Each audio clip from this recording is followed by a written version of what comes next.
আমরা এখন বাটালি হিল পাহাড়ে আসছি। বাটালি হিল চট্টগ্রাম শহরের সবচেয়ে উঁচু পাহাড়। এর উচ্চতা প্রায় 280 ফুট।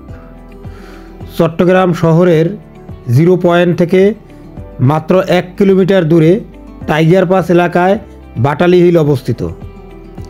চট্টগ্রাম শহরের লালখান বাজার এলাকার ইস্পাহানি মোড়ের উত্তরে অবস্থিত পাহাড়টি জিলাপি পাহাড় নামেও পরিচিত।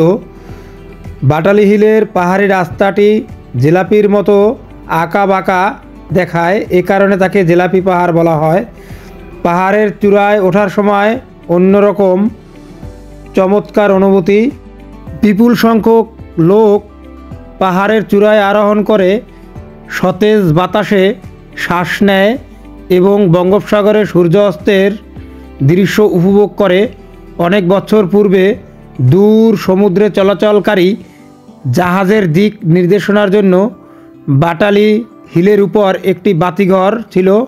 দ্বিতীয় বিশ্বযুদ্ধের সময় বাটালি হিলের উপরে বিমান বিধ্বংসী কামান স্থাপন করা হয়। বাটালি হিল আসলেই অনেক সুন্দর একটি পাহাড়। এখানে 1200 প্রজাতির বিভিন্ন ফলের গাছ রয়েছে। বাটালি হিলের উপর থেকে পুরো চট্টগ্রাম শহর দেখা যায়। পাহাড়ের সর্বোচ্চ চূড়ায় শতায়ু অঙ্গন রয়েছে।